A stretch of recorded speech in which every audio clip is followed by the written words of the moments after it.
Everyone knows कि monsoon के कैसे फ्लड्स आते हैं पूरे भारत देश में। क्यों ज्यादा एनआरआई क्लाइंट गोदरेज प्रॉपर्टीज में इंटरेस्ट शो कर रहे हैं? अब गोदरेज की जो प्लॉट है वो फाइनेंशियली आपको ग्रोथ भी देती है, वो लीगल टर्म्स को इग्नोर करते हैं। अब कोई एनटीपीसी और बीएसपी जो है ना, वो एक गवर्नमेंट होम है। नमस्ते दर्शकों, आज हमारे साथ है मिस्टर सुरेश पाल, जो ग्लोबल स्पेस रियलिटी के ओनर है। Hi mister Suresh, how are you? नमस्ते। सो हम उनसे आज कुछ गोदरेज प्रोजेक्ट के बारे में कुछ क्वेश्चन पूछेंगे जिनके वो हमको आंसर करने वाले हैं बेसिकली। सो स्टार्ट करते हैं फर्स्ट क्वेश्चन से। जैसे कि बीएसपी एनटीपीसी गवर्नमेंट अथॉरिटीज है जो ऑलरेडी होम प्रोवाइड कर रही है, but why which are this reason कि वहाँ के लोग ज्यादा प्रेफर कर रहे हैं गोदरेज प्रॉपर्टीज को? या इंटरेस्टिंग टॉपिक है कि कई कुछ लोग, कुछ नहीं कई लोग रिलोकेट होना चाहते हैं उस लोकेशन से। विशेष कोई एनटीपीसी और बीएसपी जो है ना, वो एक गवर्नमेंट होम है। जो लोग वहाँ पे काम करते हैं उनके लिए फ्री स्टे किया है। So basically it's a government free stay, it's not asset. उनका एसेट तो है नहीं, सर्विस खत्म तो घर भी खत्म हो जाती है। तो उस केस में लोगों को अपनी फ्यूचर प्लानिंग के हिसाब से जो प्लॉट का जो टाउनशिप देख रहे हैं वो गोदरेज प्रोवाइड कर रही है। तो वो सारी चीज़ों को देख के लोग रिलोकेट होना चाहते हैं, उसको पसंद करना चाहते हैं। उसमें देखो तीन चीज़ें होती है। पहली चीज़ है क्या, फाइनेंशियली।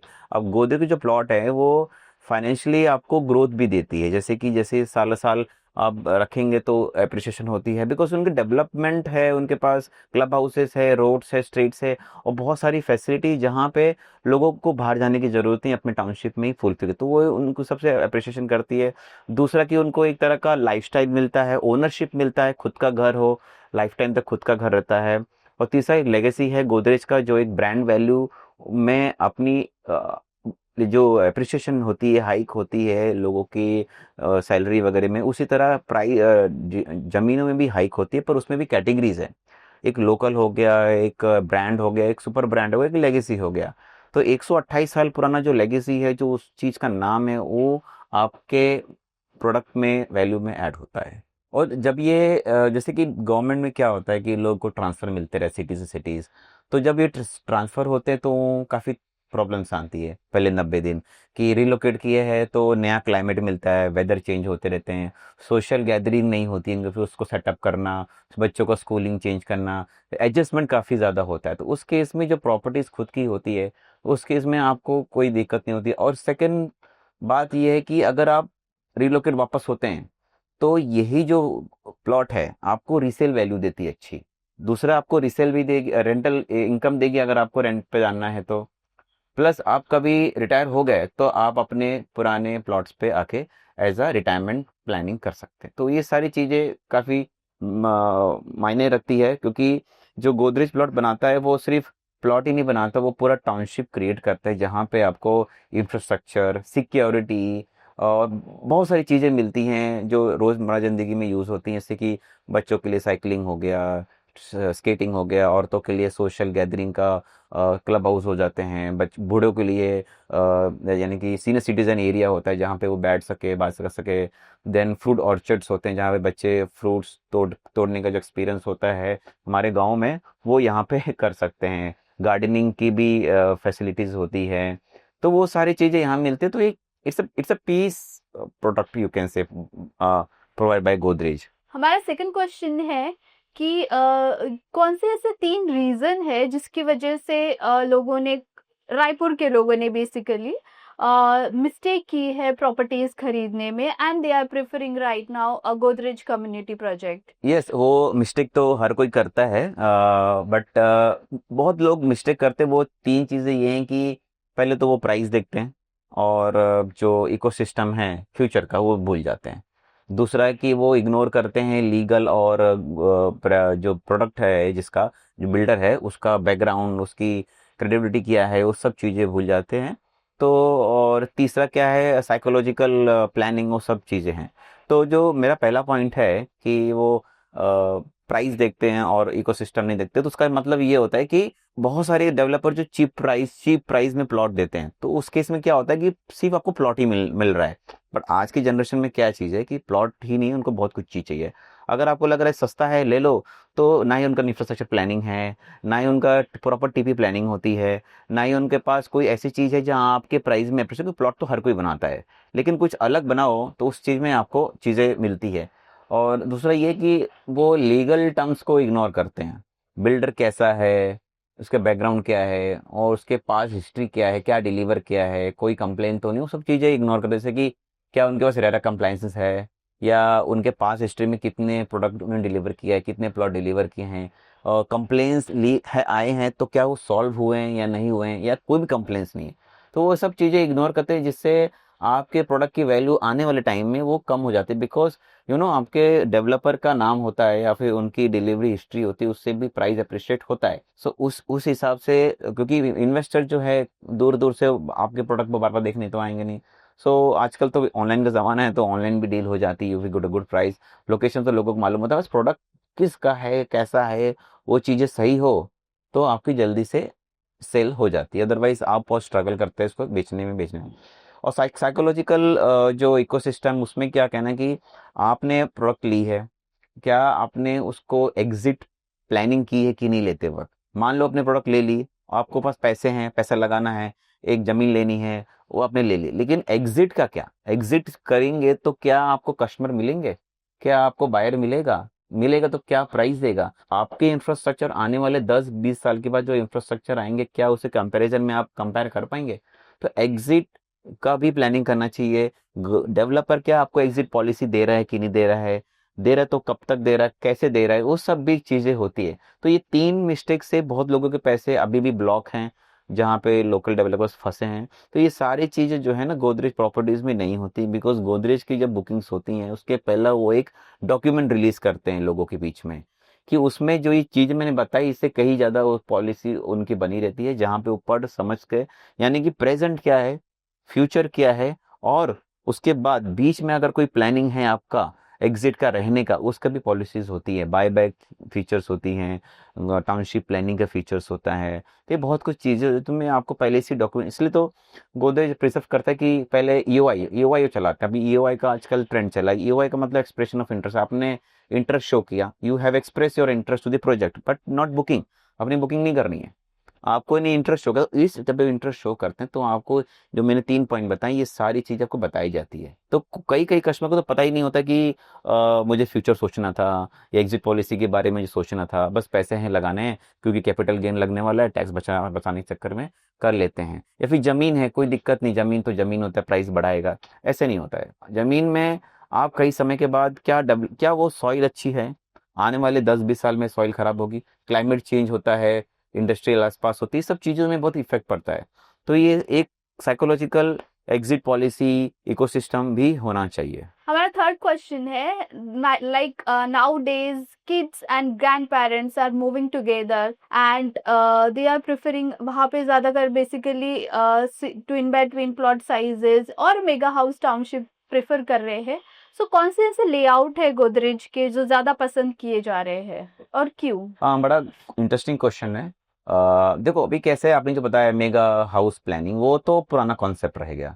मेगा हाउस प्लानिंग में देखो बच्चे हैं, उनके माँ बाप हैं, उनके दादा दादी हैं, नाना नानी है, मौसा मौसी जो भी साथ में रह रहे हैं पहले से, वो कंटिन्यू करते हैं। तो मेगा हाउस का प्लानिंग अभी बहुत ही कम हो चुका है, because as per trend, market trend, और जो जनरेशन्स होती हैं उनकी थिंकिंग स्टाइल वो चेंज होती रहती है। तो अभी आजकल का ट्विन साइड बाय साइड वाला पॉलिसी है, जोड़ी पॉलिसी क्या बोलते हैं, मतलब यू कैन से स्टाइल चल रहा है, स्टाइल आप कह सकते हो, ट्रेंड चल रहा है साइड बाय साइड का, ट्विंस का, जोड़ी का, जो फैमिली अलग नहीं होना चाहती है, लेकिन उस हिसाब से वो साइड बाय साइड वाला प्लॉट का प्रीफर करते हैं, जोड़ी उसको कहते हैं।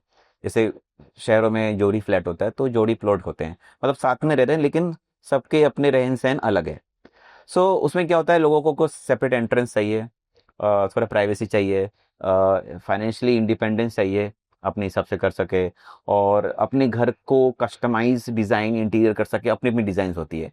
तो आजकल ट्विन का ज़्यादा कॉन्सेप्ट है, तो जहाँ बच्चे का चॉइस अलग है, दे वांट लाइक डिजाइनिंग और एनर्जेटिक होती है। अब जो बूढ़े हैं वो उनको थोड़ा पीस एंड काम लोकेशन चाहिए, लोकेशन मीन्स घर चाहिए, या तो उस हिसाब से ट्विन बाय ट्विन जोड़ी का कॉन्सेप्ट ज़्यादा है जो आजकल के लोग प्रिफर कर, और ये सारा जो कॉन्सेप्ट है ये गोदरेज के लेआउट में काफ़ी ज़्यादा मैच होता है, तो इसलिए लोग गोदरेज प्रॉपर्टीज़ के प्लॉट ज़्यादा पसंद कर रहे हैं। हमारा फोर्थ क्वेश्चन है कि कौन से ऐसे रीजन है जो कनेक्टिविटी को स्ट्रॉन्ग बना रहे हैं? अब काफ़ी ज़्यादा रोड की प्लानिंग रायपुर में चल रही है, जैसे कि रायपुर और नया रायपुर एक्सप्रेस वे के बीच में ये दोनों से काफ़ी कम्यूट ज़्यादा बढ़ गई, बिकॉज जो चौक पॉइंट थे इसके कामहरदी और शंकरपुर के, तो उस वो चौक पॉइंट को अभी बेसिकली रूट जो फास्टर कर दिया है, जहाँ पे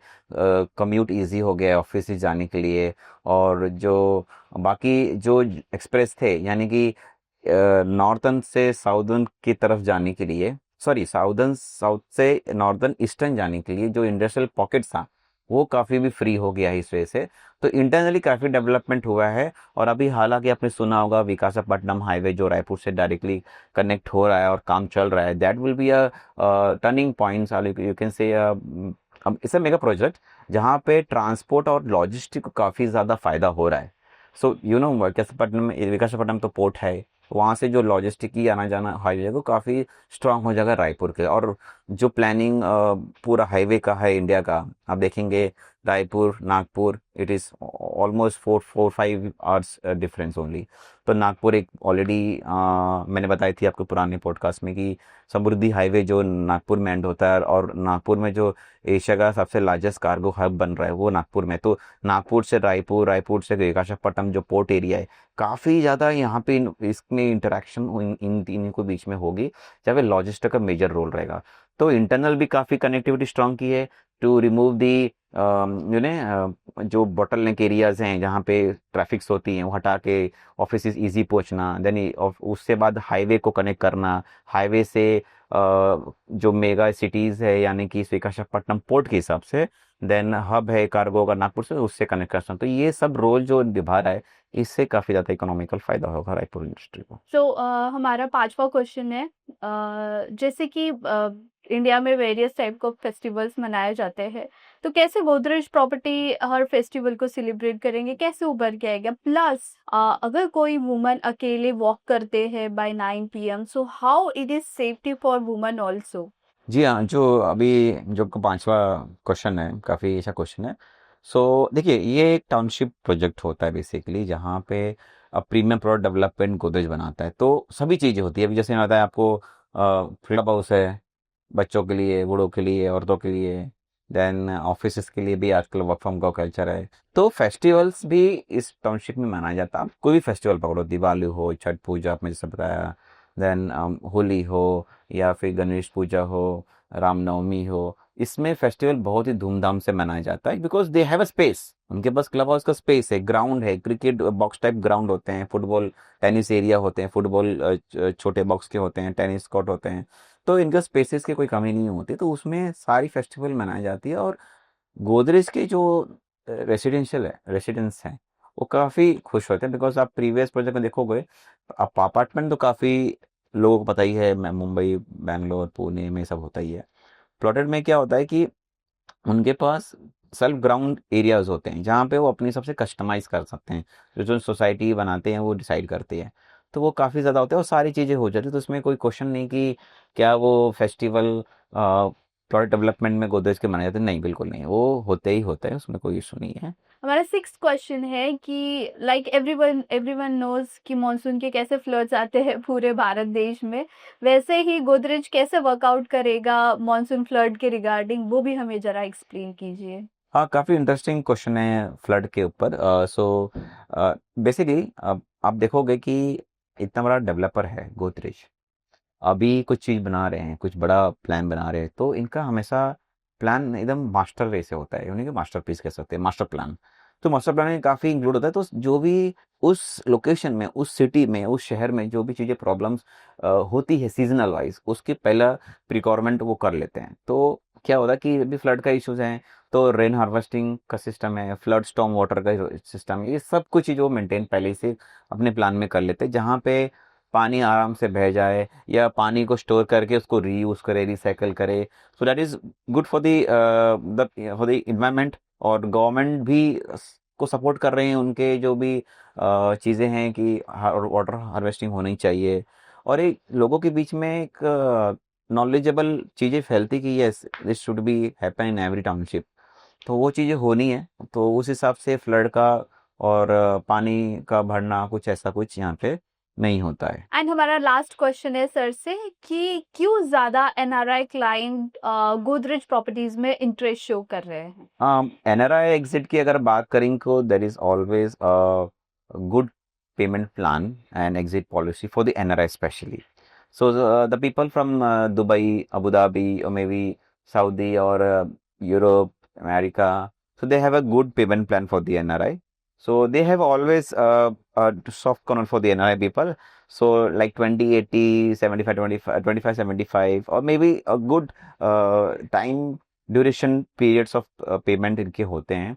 तो इसके अलावा जो चीज़ें इम्पोर्टेंट है वो पेपर वर्क्स हैं, वो टाइटल क्लियर हैं, वो लीगल वगैरह सब सही है कि नहीं। तो ये काफ़ी ज़्यादा भरोसेमंद होता है गोदरेज जैसे प्रॉपर्टीज़ में, क्योंकि गोदरेज 128 साल पुराना है।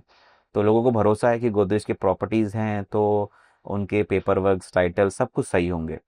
बट उनको दो चीज़ चाहिए होता है, एक तो कि अप्रिशिएशन कितना होगा, कितने साल में होगा।